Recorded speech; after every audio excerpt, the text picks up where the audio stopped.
¿Cómo están? Bienvenidos a Última Mirada. No podemos en un día jueves, que es día de análisis internacional, hablar de, o por lo menos principalmente, de lo que está pasando en Medio Oriente, en lo que está ocurriendo entre Irán, Israel, en la posible inclusión, estoy hablando de una inclusión activa de Estados Unidos en todo esto y qué significa todo eso para el resto del mundo.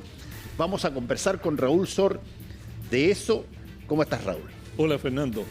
Sí, todo el mundo está pendiente de qué va a hacer Estados Unidos, qué va a decidir el presidente Trump, si va a intervenir o no en el conflicto. Y él ha dicho, puedo intervenir, puedo no intervenir, y está poniendo en práctica esto que es muy frecuente en la diplomacia, la duda estratégica, es decir, que tener a tu enemigo interrogándose qué va a pasar, y es una manera de ponerlo nervioso, y junto con eso decirle, bueno, ustedes tienen una salida fácil, ríndanse, claudiquen y definitivamente renuncien al programa nuclear. Cosa que no va a pasar. Bueno, inmediatamente el ayatolá dijo, esto está absolutamente fuera de toda posibilidad, y además reiteraron la posición iraní que no estamos fabricando un arma atómica, nosotros no hay ninguna evidencia. Y fíjate que esto es interesante, Fernando, porque los servicios de inteligencia estadounidenses han planteado de que no hay evidencia de que se está produciendo un arma atómica, que sí han enriquecido uranio, que lo han enriquecido más allá del nivel para la producción nucleoeléctrica, pero que no han, la inteligencia estadounidense en forma unánime ha planteado a través de sus voceros que no hay evidencia de manera que Irán tenga una bomba atómica. Esto nos recuerda mucho una situación que se dio en Irak, que lo acusaron de tener armas de destrucción masiva y, bueno, se dio la invasión, Estados Unidos invadió Irak y ¿dónde estaban las armas de destrucción masiva? Después reconocieron que no había bombas de destrucción masiva, y yo creo que hasta reconocieron de que necesitaron decir eso para entrar en Irak. Exacto. Y bueno, ahora existe la misma sospecha. Ahora, en lo que toca a la situación concreta en Irán, bueno, Israel está tratando de destruir las instalaciones nucleares iraníes, también ha atacado a otros blancos, pero se ha concentrado en el programa nuclear y ahí tiene un problema. Déjame plantearte una pregunta. Ayer conversábamos con José Rodríguez Elizondo sobre la lógica diplomática detrás de situaciones de este tipo, pero yo te quiero preguntar lo siguiente. Hay mucha gente, incluso en Estados Unidos, y se puede ver a través de las redes, que plantea de que esto huele mucho a algo que está, de alguna manera, todo está connivado, de alguna manera. Todo que Estados Unidos no pudo no saber que Israel iba a atacar a Irán, y que por lo tanto, ¿cuál era el objetivo? El objetivo era que Estados Unidos pudiera entrar a esta guerra, pudiera meterse físicamente y todo lo demás. ¿Qué viabilidad tiene eso? Bueno, lo de meterse es relativo en el sentido de que hay muchas maneras de involucrarte en una guerra. En concreto, lo que se espera ahora o lo que es posible, Israel no tiene bombas de gran penetración para destruir búnkers, instalaciones subterráneas, en que, digamos, la bomba pueda penetrar incluso hasta 60 metros y dinamitar una construcción de concreto de 4 o 6 metros de espesor, que es lo que se supone que Irán tiene en la central de Fordow, que es donde, y Natanz, son los dos centros donde han estado enriqueciendo uranio, y para realmente tener certeza de que han acabado con el programa nuclear o lo han postergado por 10, 15 años, tienen que destruir esas dos centrales. Bueno, o estos dos laboratorios. Para lograrlo necesitan bombas especiales que tienen esta capacidad de penetración. Son bombas que pesan 13 toneladas. O sea, estamos hablando de un monstruo explosivo y que tienen esta capacidad de penetración en una montaña, porque Fordow especialmente está debajo de una montaña. Bueno, y no se sabe exactamente a qué profundidad. El hecho es que Estados Unidos tiene esa bomba y se presume que si participara, esa sería la forma en que entraría y con sus bombarderos B-2 lanzaría las bombas que sean necesarias de estas características y, bueno, esto todavía no significa que Estados Unidos está en guerra en el sentido convencional. Y porque no se ha declarado directamente. No por la declaración, sino que lo que está en cuestión para los estadounidenses y para todo el mundo es si hay tropas en el terreno. Mientras tú no colocas fuerzas terrestres, no expones la vida de tus soldados, un bombardeo es todavía algo remoto. Es decir, que tú puedes...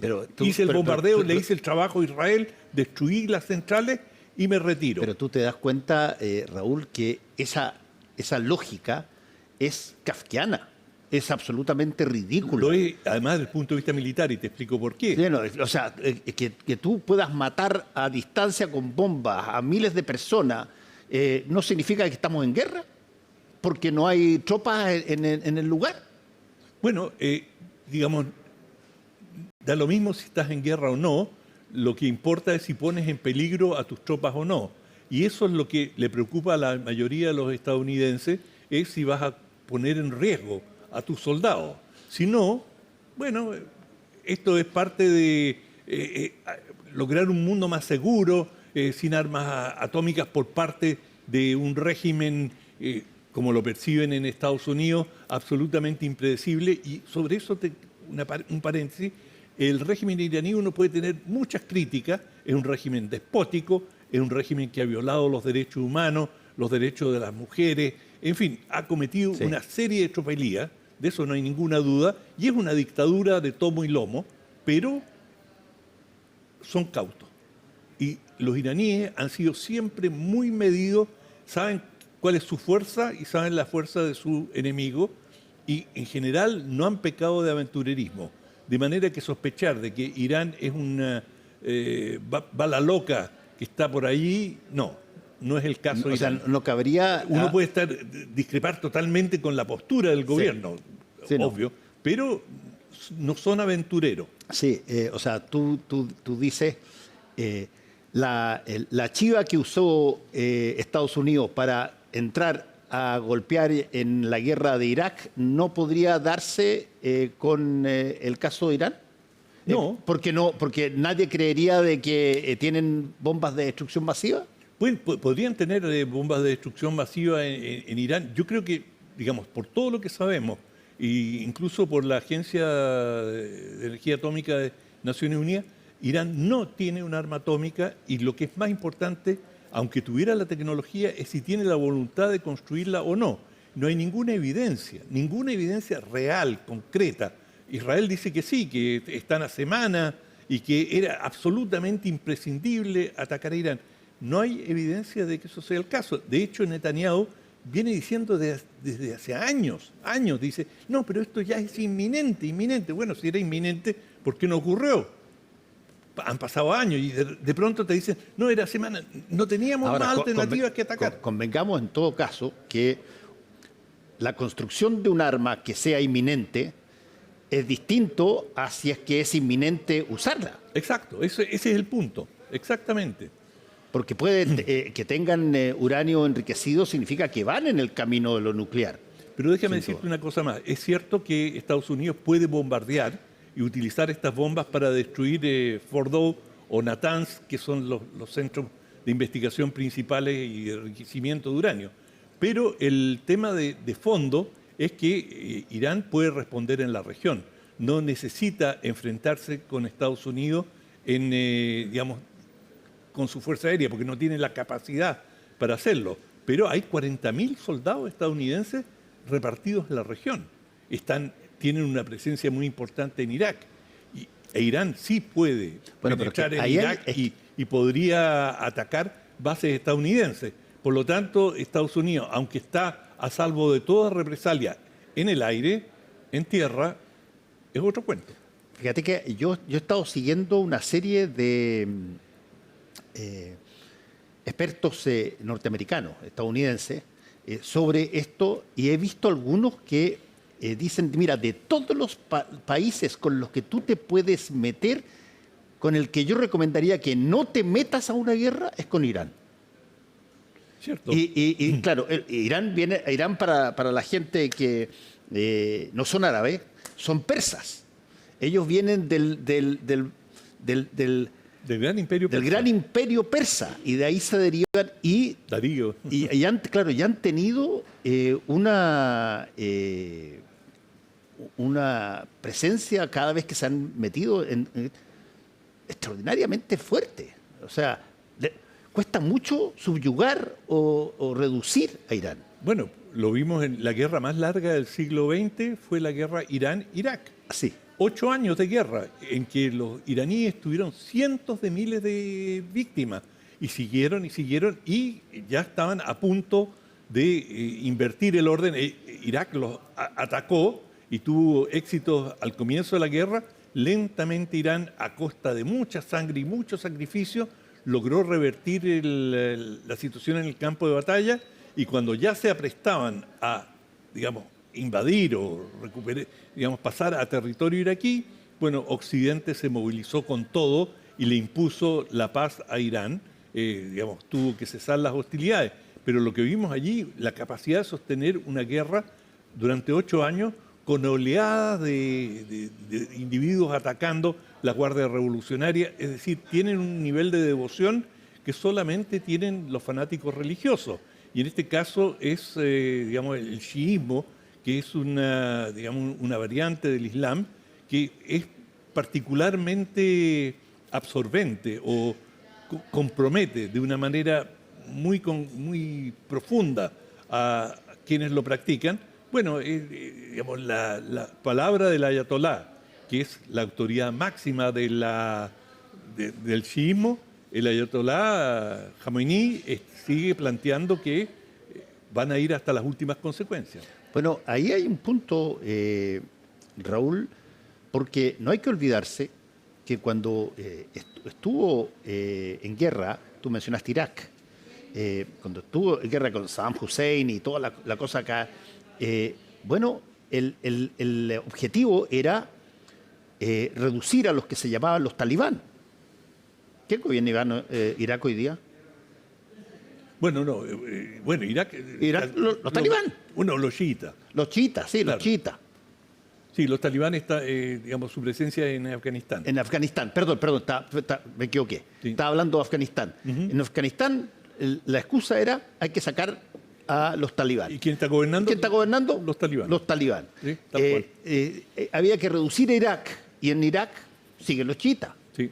Y en el caso de Irán, bueno, fue hasta un cierto punto, en un momento dado, un aliado de Estados Unidos contra Irak, o se pensaba que iba a ser. Irán, digamos, bajo el Shah de Persia, fue siempre un aliado muy estrecho, y hasta cierto punto Estados Unidos está pagando el precio de esa alianza, porque fueron, digamos, las autoridades religiosas las que llevaron adelante la gran revolución en 1979, que da origen a la República Islámica de Irán. Y le pasaron la factura a Estados Unidos por haber apoyado a una dictadura muy cruel que tenía una policía secreta realmente temible, la SAVAK, que era conocida por su salvajismo, por sus torturas. Bueno, y Estados Unidos auspició ese régimen, y digamos el Shah de Persia era uno de los principales receptores de armas norteamericanas, era el aliado estrecho en la región. Bueno, hoy día, de alguna manera, la desconfianza y la animosidad que existe entre Estados Unidos e Irán proviene de esa política.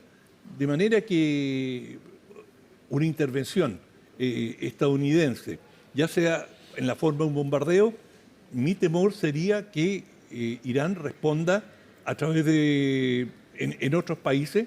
No olvidemos que, por ejemplo, Yemen ha estado, los hutis en Yemen, que son aliados directos de Irán, tienen una capacidad misilística, han estado bloqueando el tráfico marítimo en el Mar Rojo, en fin, han estado, tienen una capacidad de influencia que no va a desaparecer por los bombardeos. Déjame hacerte una pregunta que quizás mucha gente puede tomar este tipo de situaciones como unas exageraciones brutales en nuestras y en esto, porque dicen, oye, sí, estamos viendo que pelean desde hace cuánto, 30, 40 años, están peleando y siempre se arreglan después, pero esto de que vaya a escalar o que vayan a aparecer bombas nucleares, oye, ¿para qué meten susto? ¿Para qué meten cuco? ¿Qué sé yo? ¿Qué es eso? Oye, esta es una típica pelea más de la trifulca que ya lleva cuánto tiempo. Una pelea de barrio. Claro, que en algún momento dado van a decir, ya, ok,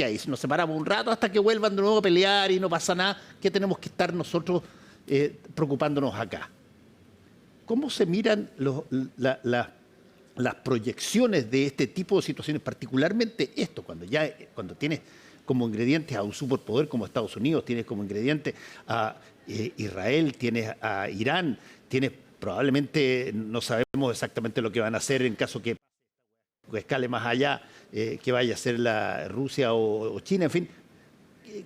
¿Qué tan exagerado se puede ser respecto de una cosa que hemos visto ya durante mucho tiempo pasar, que es la trifulca entre Irán e Israel? No, es un conflicto acotado y va a seguir siendo acotado y va a permanecer en el Medio Oriente. Como decía antes, pueden tomar represalia Irán y digamos, tratar de intervenir en Arabia Saudita o en alguno de los Emiratos, tratar de bloquear a través del Golfo de Hormuz el tráfico petrolero. 20% del petróleo pasa por el estrecho de Hormuz, de manera que sí, puede tener consecuencias, pero no es un conflicto que va a escalar, no nos lleva o no hay la amenaza de una guerra mundial, en el sentido que Rusia no se va a meter. No se va a meter. Rusia tiene las manos totalmente ocupadas en Ucrania, no tiene ningún extra. Los chinos son cautos por naturaleza y no compran pleitos ajenos. China se preocupa de China y solamente si China se viera directamente amenazada, intervendría.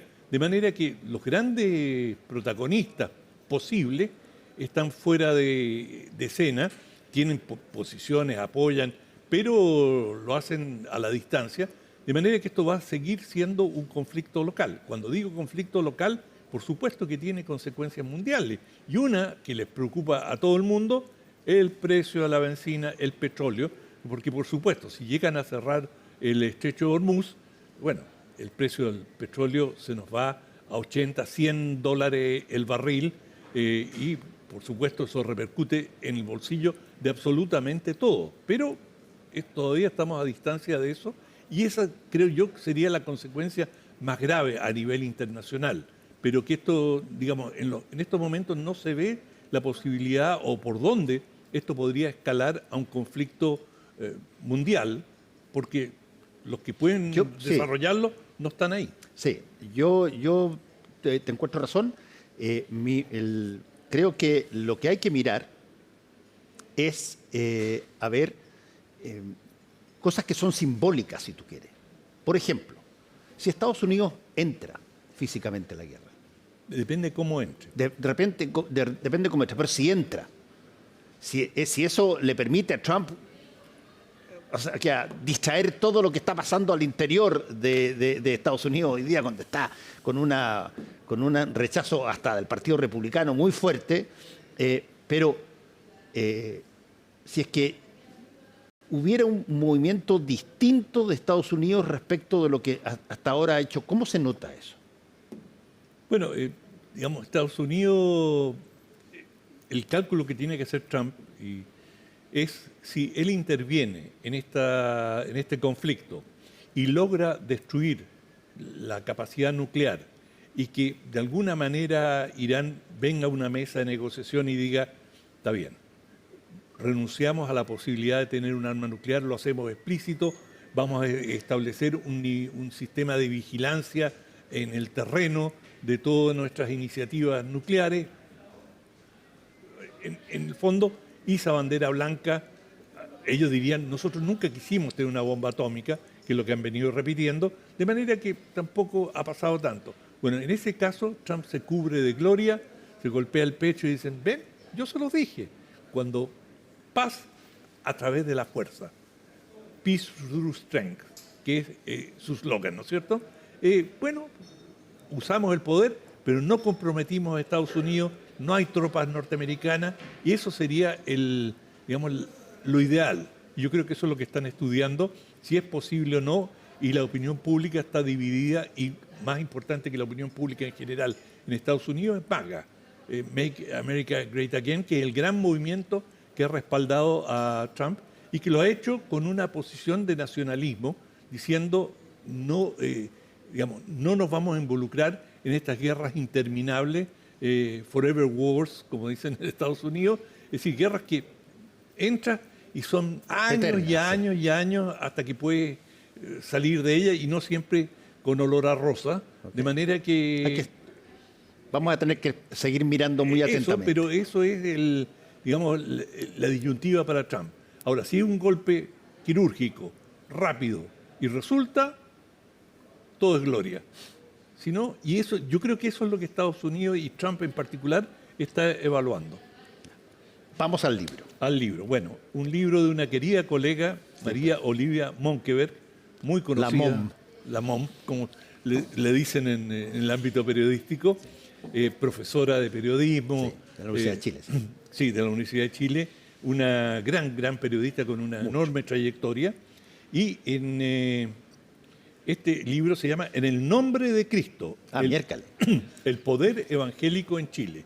Y María Olivia se ha especializado, bueno, ha escrito sobre el poder de las universidades, quienes controlan las universidades, escribió un libro sobre Caradima. Escribió un libro sobre el Opus Dei. Sobre el Opus Dei, exactamente. Sí, el poder del Opus Dei en Chile y en general del mundo. Que fue una gran investigación. Sí. Y este es una investigación justamente sobre las iglesias evangélicas y es un típico libro de María Olivia Monkeberg, meticulosamente investigado, con mucho detalle, muy pormenorizado.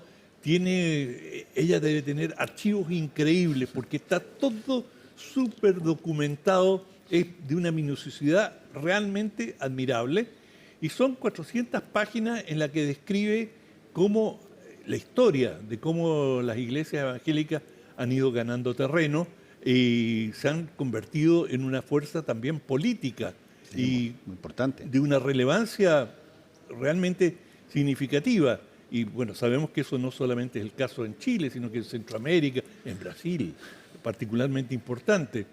Y bueno, ella desarrolla por qué el éxito de las iglesias evangélicas en Chile. Es un libro, yo diría, una referencia absolutamente necesaria para quienes les interese este tema. Muy bien, un gran abrazo a María Olivia, con quien trabajamos durante mucho tiempo en la revista Análisis, y como tú dices, muy minuciosa en los detalles, cuesta mucho encontrarle errores históricos o cosas así, porque tiene una gran obsesiva. Claro, tiene una gran digamos, ella juntaba citas y juntaba cosas pensando más adelante en que van a poder ser parte de un libro, y por lo tanto tiene mucho material. Tú trabajaste muchos años con ella. Trabajé con ella 10 años. Sí, en la revista Análisis. Y la quiero mucho. Saludos a María Olivia Mom. Y chao, Mom. Muchas gracias a ti por este jueves, Raúl. A todos ustedes, muchas gracias. Nos encontramos el lunes aquí en Última Mirada.